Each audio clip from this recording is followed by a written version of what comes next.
Elvis Presley was simply the king. He didn't invent rock and roll, but he did carry it into millions of living rooms around the world. At the age of 42, the king proved that he was mortal. His death, as they say, was the end of an era. Nearly 50 years have passed since Elvis Presley died at Graceland, but the strangest thing about his life is that the Elvis most people remember is almost larger than a human being. The black hair, white jumpsuits, gold jewelry, gyrating hips, screaming teenage girls, sold-out arenas, Cadillacs, Graceland, and a magical voice. This is what turned him into one of the most recognizable figures of the 20th century. And now, we'll open the tomb of Elvis Presley's legacy after 50 years, and it will shock you. We need to start from the very beginning. The tomb of stardom has been opened, but Elvis isn't inside. Elvis Aaron Presley was born into poverty in Tupelo, Mississippi in 1935, moved with his parents to Memphis in 1948, and recorded That's All Right at Sun Studio in 1954. Within 2 years, he had gone from an unknown young performer to a national obsession. His performances weren't merely popular, they were controversial. Critics attacked his dancing as obscene, while newspapers described the frenzy of young women around him in almost violent terms. His mixture of youth, Southern identity, and black musical influences made him a lightning rod for America's fears about juvenile delinquency, intimacy, and race. America had discovered a new kind of celebrity, and the audience that made Elvis a phenomenon was disproportionately young. Teenage culture itself was exploding in the 1950s, creating a huge new market for records, movies, fashion, and performers who could become objects of fascination for adolescents. Elvis fit perfectly into that world. His became part of the product. His movements became part of the attraction. His ability to make young women scream became evidence of his power. Yet there was a contradiction buried inside the fantasy. The same society that was terrified that Elvis was corrupting teenagers was also turning his appeal to those teenagers into a commercial empire. Then, beneath the screaming crowds, there was another Elvis. During his early years, he was still an almost boyish figure, before success transformed him into a commodity. Photographer Alfred Wertheimer captured that transition in 1956, photographing Elvis at 21 as his career exploded. Within months, the innocent-looking young man from Tupelo had become Elvis the Pelvis, a national symbol of rebellion and his transformation was so complete that by the late 1950s, even the question of who Elvis really was had become difficult to answer. As Harper's asked in 1958, what would happen when the public eventually became demesmerized by him? But the mythology becomes much harder to defend when we follow Elvis away from the stage. In 1959, while serving in the U.S. Army in West Germany, Elvis met Priscilla. He was 24. She was a teenager. The tragic and turbulent love saga. In the autumn of 1959, 24-year-old Elvis Presley was stationed with the U.S. Army near Bad Nauheim, West Germany. He was already one of the most famous entertainers on earth. His records had sold millions. His name was known across America, and teenage girls screamed whenever he appeared. Then, at a party arranged through American servicemen, Elvis met a teenage schoolgirl named Priscilla. She was the daughter of an Air Force officer living in Germany with her family. According to Priscilla's own recollection, when Elvis discovered she was only in 9th grade, he laughed and said, "Why, you're just a baby." Yet, he wanted to see her again. Priscilla's parents were understandably concerned, and after several meetings, they insisted on speaking with Elvis. He reassured them that he was fond of their daughter and that she was mature for her age. Eventually, they allowed the relationship to continue. When Elvis completed his military service and returned to America in March of 1960, Priscilla remained in contact with him, writing letters that she placed in pink envelopes so they could be identified among his enormous volume of fan mail. Then came the part that changed everything. In 1962, Elvis invited Priscilla to visit him in America. She was still a teenager. During the trip, Elvis took her to Los Angeles and Las Vegas, and according to later accounts, her appearance began changing under his influence. The schoolgirl with the simple ponytail was being transformed into something much closer to the image Elvis wanted beside him. He bought her more adult clothes, encouraged heavier makeup, and wanted her hair styled according to his preferences. By the time she eventually moved to Memphis, the transformation was becoming deliberate. Priscilla later described herself as having been Elvis's living doll, someone he could fashion according to his idea of the perfect woman. Elvis also placed great importance on what he regarded as her purity, and their physical relationship did not begin during those earliest years. Still, the relationship was anything but normal. By 1963, Priscilla was living in Memphis and attending high school while increasingly spending her life inside Elvis's world.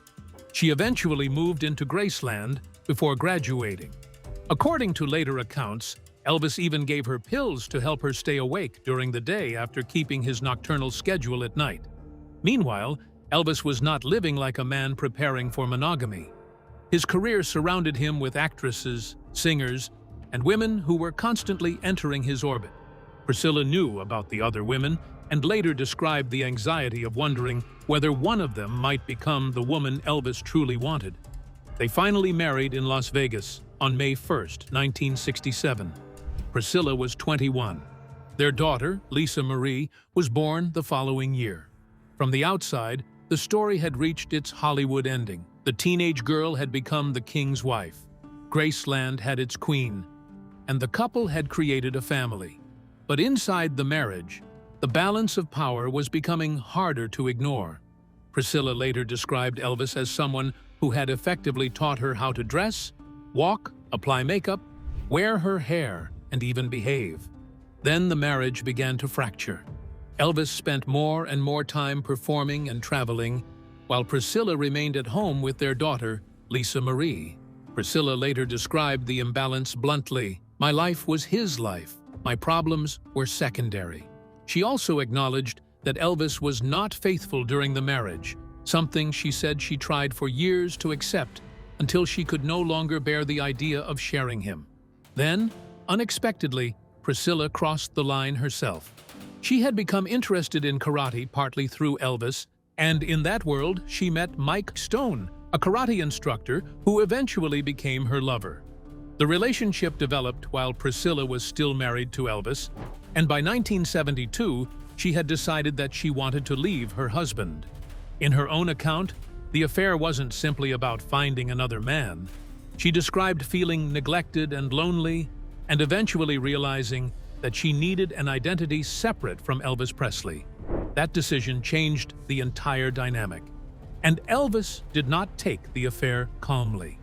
Priscilla later said that when he learned about Mike Stone, his anger became extreme. Accounts of her later recollections describe Elvis talking about wanting Stone dead and allegedly considering having someone kill him. In her 2025 memoir, Softly As I Leave You, Priscilla revisited the final stages of her marriage and described their last intimate encounter in deeply troubling terms. She said that the tenderness she had experienced from Elvis in the past was absent during their final encounter. This, naturally, left her with an unhappy memory. Priscilla has never reduced Elvis to a monster. Decades later, she could still describe him as the love of her life. However, she could no longer live inside his world. "I didn't leave him because I didn't love him," she said. "I just couldn't live the life." But you see, Priscilla was not the only woman whose life became entangled with Elvis. The women who became part of the Elvis machine. Long before their marriage, there was Anita Wood, a Memphis beauty queen who began dating Elvis in the late 1950s and became one of the most important women in his life. Their relationship lasted for years, including the period when Elvis was stationed in Germany. Wood later recalled that Elvis and his family had seriously discussed marriage and children. His mother, Gladys, apparently even imagined a future grandson named Elvis Jr. This was not the fleeting romance of a rock star passing through town. For a time, Anita Wood appeared to be part of Elvis's imagined future. But Elvis's world was changing faster than any ordinary relationship could keep up with. Hollywood had discovered that the young singer could sell something besides records. He could sell fantasy and the image of the impossibly desirable man. In 1963, while filming Viva Las Vegas, Elvis met Anne Margaret, the Swedish-American actress and dancer whose energy matched his almost perfectly. Their chemistry on screen was explosive, and according to later accounts, the relationship continued off-camera. The crucial detail was that Elvis was already involved with Priscilla. Suddenly, the private world around Elvis was colliding with the Hollywood machine built to make his profitable. Viva Las Vegas turned that chemistry into entertainment. Elvis and Anne Margaret weren't simply two actors playing lovers. They became one of the most visually magnetic pairings of the era.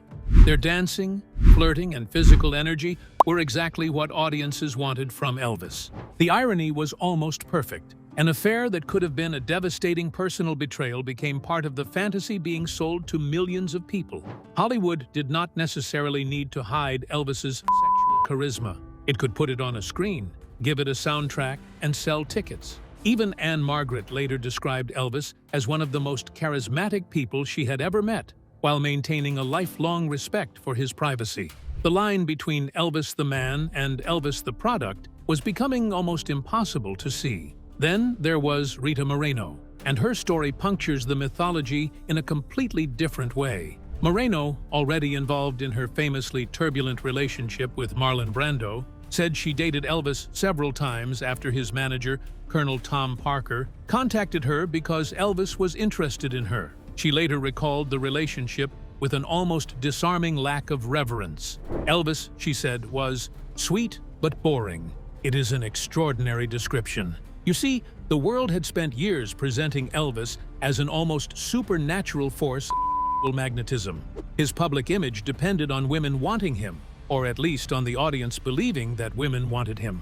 Every screaming crowd strengthened the legend. Every actress photographed beside him added another layer. Every rumor of an affair reinforced the idea that Elvis possessed some extraordinary power over women. His masculinity became part of the product just as much as his voice. The question was no longer simply whether Elvis had girlfriends. It was whether his ability to attract women had itself become evidence of his greatness. By the 1970s, however, the fantasy was beginning to look very different from the reality. Enter Ginger Alden, a Memphis model and actress who met Elvis in 1976. Their relationship moved extraordinarily quickly. According to Alden's memoir, Elvis became her lover, protector, and eventual fiancé, taking her with him on private jets and bringing her into the intensely insulated world surrounding Graceland. Fewer than 8 months after they met, Alden was at Graceland when Elvis died on August 16, 1977. Alden's account reveals a very different Elvis from the young man who had once electrified America. Reviews of her memoir describe him as eccentric, jealous, needy, and increasingly isolated.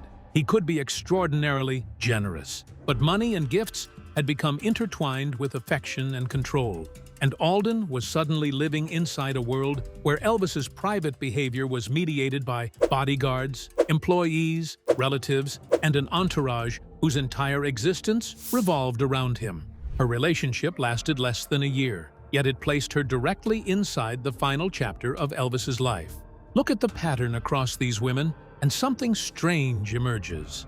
Anita Wood was imagining marriage and children with him. Priscilla entered his life as a 14-year-old and eventually became his wife. Anne Margaret became part of a Hollywood fantasy, while Elvis was committed elsewhere. Rita Moreno remembered him with startling normality. Ginger Alden entered his orbit near the end, when the enormous celebrity machine around him had become almost completely self-contained. These were very different women and very different relationships, but all of them encountered the same extraordinary force. Elvis Presley did not enter their lives as an ordinary man. He arrived as Elvis, but it gets worse as we spiral down further into this rabbit hole. When nobody could tell the king no. The more closely you look at Elvis in the 1960s and 70s, the less his entourage resembles a normal circle of friends, and the more it begins to look like a private government built around one man. The group eventually became known as the Memphis Mafia. Friends, cousins, bodyguards, musicians, and employees who traveled with Elvis protected him and handled the practical details of his increasingly extraordinary life. Among the familiar names were Jerry Schilling, Red and Sonny West, Charlie Hodge, Joe Esposito, and Billy Smith. They weren't merely hanging around a celebrity. Many were on Elvis's payroll, and their lives became financially intertwined with his. In return, they received salaries, cars, houses, gifts, and access to a world almost nobody else could enter. That arrangement had an obvious benefit. Why did Elvis surround himself with what we affectionately term the Memphis Mafia? He was comfortable, he was secure. He knew everyone, they knew him. He was able to do what he wanted, when he wanted. Everyone understood. Elvis was one of the most recognizable people in America, and his fame created genuine security problems. Crowds could become uncontrollable, threats were taken seriously, and the normal life of a private citizen was essentially impossible. But the same system that protected Elvis also insulated him. If he wanted to watch a movie, people could arrange a private screening. If he wanted to go somewhere, security went ahead of him. If he wanted something unusual, there were people whose job was to make it happen. In one particularly famous example, Elvis rented the Libertyland amusement park in Memphis overnight. Why? Well, he wanted to ride the attractions privately. Then there were the guns. So many guns. Elvis had a fascination with law enforcement and firearms that went far beyond simply owning a weapon for protection. He collected police badges and wanted to be associated with federal authority. His friends and bodyguards were also part of an increasingly armed security culture surrounding him. By December of 1970, this obsession was about to take Elvis directly to the White House. The National Archives preserves the handwritten letter he personally delivered to the northwest gate of the White House on December 21st. He wanted to meet President Richard Nixon and offered to help fight what he called the drug culture and hippie elements. But there was something else he wanted: federal credentials. What happened next sounds like a scene invented for a movie. Elvis had flown overnight from Los Angeles to Washington, D.C., and arrived at the White House with a personal gift for the president. That gift was a World War II-era Colt .45 pistol. When Elvis returned to the White House later that morning, Secret Service agents discovered that he had brought the gun in a display case containing silver bullets. They wouldn't let him carry it into the Oval Office, but they accepted it on Nixon's behalf. At 12:45 in the afternoon, Elvis finally entered the Oval Office. The photograph that followed would become one of the most bizarre images in American political history. Richard Nixon shaking hands with Elvis Presley while the singer's collection of police badges sat nearby. And Elvis had not flown across the country simply to meet the president. He wanted a badge from the Bureau of Narcotics and Dangerous Drugs, the federal agency that would eventually become the Drug Enforcement Administration.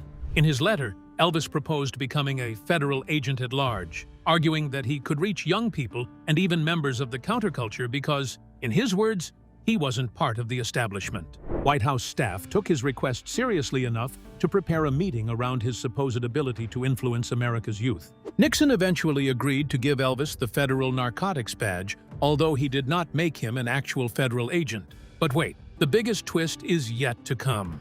Elvis wanted to fight America's drug culture, right? Well, he wasn't so squeaky clean himself. In fact, Priscilla Presley offered an even darker explanation for the badge. In her memoir, she said the narcotics credentials represented some kind of ultimate power to Elvis and suggested he wanted them partly so he could travel internationally with controlled substances and guns. Ironic, right? The badge also reveals something deeper about Elvis. He didn't merely want protection. He seemed fascinated by the symbol of authority. During his meeting with Nixon, he showed the president his collection of law enforcement badges from California, Colorado, and Tennessee. He had accumulated them because police departments often protected him during performances, but the collection gradually became part of his identity. Elvis was simultaneously a counterculture icon to millions of young fans and a self-described opponent of the counterculture.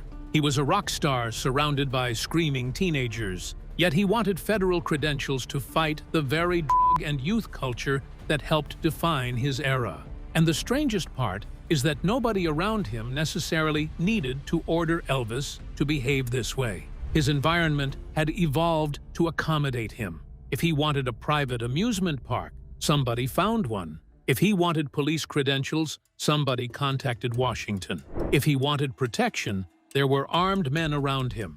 If he wanted a private movie screening, it could be arranged. His wealth and fame increasingly removed the small obstacles that ordinary people encounter every day. Even the White House opened its doors when Elvis simply appeared at the gate with a letter. That may be the most important clue to understanding the darker Elvis. Absolute fame doesn't necessarily corrupt someone overnight. It can gradually eliminate the people and circumstances capable of saying no. And once that happens, the celebrity isn't merely living a privileged life anymore. He is living inside a reality constructed by everyone around him. For Elvis Presley, that reality would eventually contain guns, controlled substances, private kingdoms, federal badges, extravagant demands, and an entourage whose livelihood depended upon remaining close to the king. But what happens when the people protecting the king can no longer protect him from himself?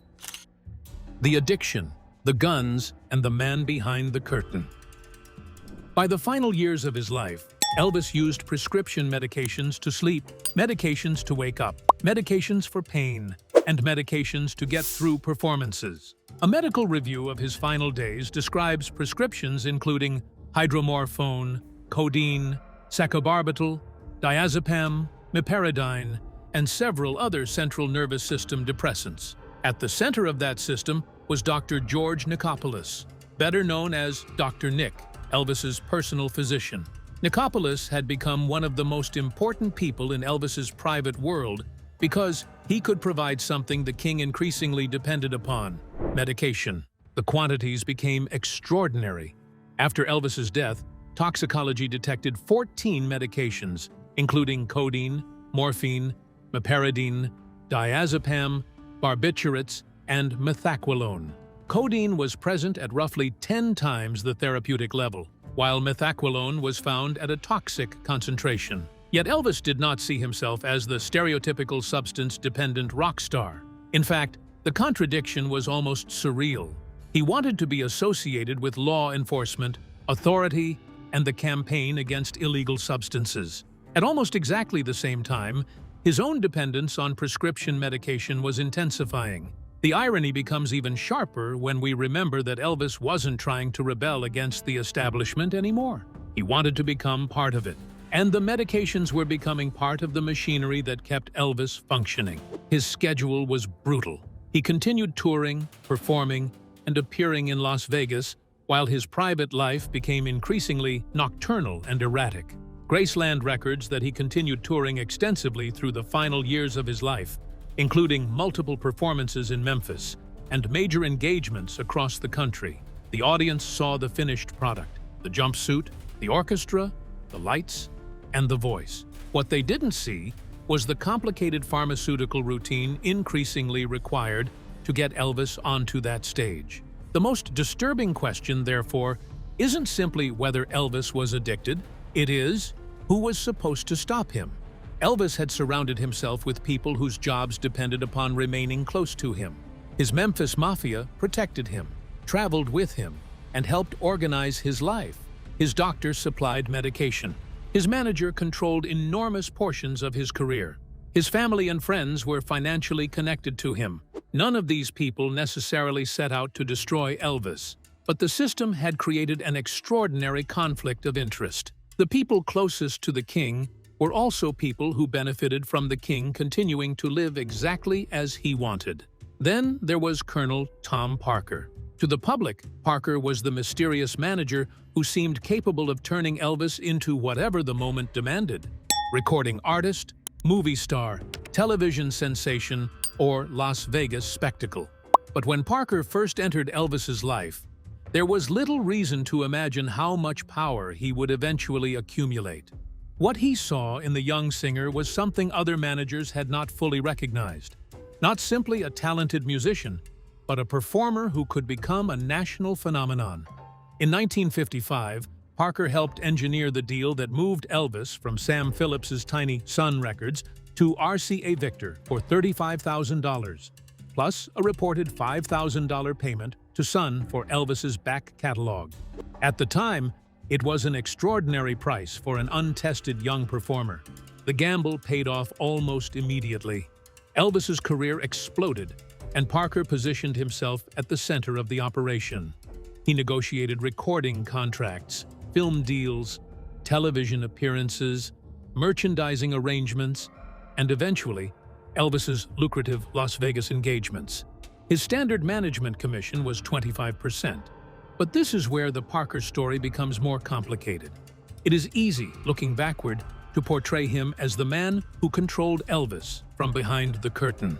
The reality was more of a mutual dependency. Elvis came from poverty and had experienced firsthand what it meant not to have money. Parker understood how to turn celebrity into an enormous commercial enterprise, and Elvis trusted him to do it. Their relationship could be intensely personal as well as professional. Elvis referred to Parker as being like a father to him, and Parker delivered results. He helped turn Elvis into one of the most commercially powerful entertainers in America. But success created its own trap. The larger Elvis became, the more expensive the machine surrounding him became. There were musicians, road crews, employees, security personnel, family members, and an entourage whose livelihoods depended upon Elvis continuing to earn money. There were houses, cars, private travel, lavish gifts, and the enormous personal expenses that came with being Elvis Presley. By the 1970s, simply walking away from the business was no longer an uncomplicated choice. And Parker's influence became increasingly controversial precisely because of how much of that machine he controlled. He had enormous authority over Elvis's career, negotiated deals on his behalf, and made decisions that could determine where Elvis worked, what projects he accepted, and how much money flowed through the operation. But you see, he wasn't simply an evil mastermind, and Elvis was not helpless. Elvis had enormous wealth, influence, and personal power. He repeatedly chose to keep Parker in his life. And then came the final contradiction. But before we get to that, let's look at one more thing. The black music he didn't create. Elvis Presley did not invent rock and roll. By the time he entered Sun Studio in Memphis, black musicians such as Sister Rosetta Tharpe, Big Joe Turner, Fats Domino, Little Richard, and Chuck Berry had already built much of the musical foundation through blues, gospel, and rhythm and blues. Elvis genuinely absorbed and admired that music, and his early recordings fused those influences with country and gospel. But he entered an America where segregation shaped radio, television, and record sales, giving a white performer access to mainstream audiences that many black artists struggled to reach. Little Richard, for example, recognized both Elvis's talent and the racial advantage that helped make him the face of rock and roll. That doesn't necessarily mean Elvis stole black music. The more complicated truth is that he could sincerely admire and perform black music while becoming enormously wealthy within a system that favored white performers. Even the famous racist quotation attributed to Elvis should not be treated as fact. Its origins are disputed. Elvis denied saying it, and reliable evidence has never firmly established it. After Elvis's breakthrough, Colonel Tom Parker and the entertainment industry transformed his talent, sexuality, and rebellious image into a mass-market phenomenon, turning him into the symbol of rock and roll itself. Today, if we ask why America chose a white performer to represent a revolution whose roots ran so deeply through black culture, the answer is comfortable. Talent, charisma, and timing mattered, but so did race, economics, and the machinery of entertainment. The man was real, the talent was real, and his admiration for black music was often genuine, but so was the system that helped turn him into the king. So much so that the man had become almost impossible to separate from the mythology built around him. The king in white jumpsuits and gold jewelry, the rebel who once terrified parents, the superstar who could command stages, crowds, and even the attention of the White House. Yet behind that image was a far more complicated reality: prescription medication dependence, exhaustion, isolation, and an entourage so deeply tied to his life that genuine opposition became increasingly difficult. The contradictions were everywhere, and then it all came crashing down. At 42 years old, he was exhausted and dependent on medication, yet still expected to walk onto a stage and become Elvis Presley. But on the morning of August 16, 1977, Elvis played racquetball at Graceland during the early hours, spent time with people around him, and went upstairs. By approximately 2 o'clock that afternoon, he was dead. Elvis's death this afternoon was swift and unexpected. He had been found in his bathroom, unconscious, not breathing, was brought to the hospital by ambulance. In the end, the most powerful people around him could not give him the one thing he needed most, and that was a way out of the world they had helped build. Well, that's it for now. Thanks for watching. Did you like this video? If you did, please consider liking, dropping a comment, and hitting the subscribe button so that you don't miss out on our new uploads. Also, don't miss this video you see on your screen right now. It's truly unbelievable.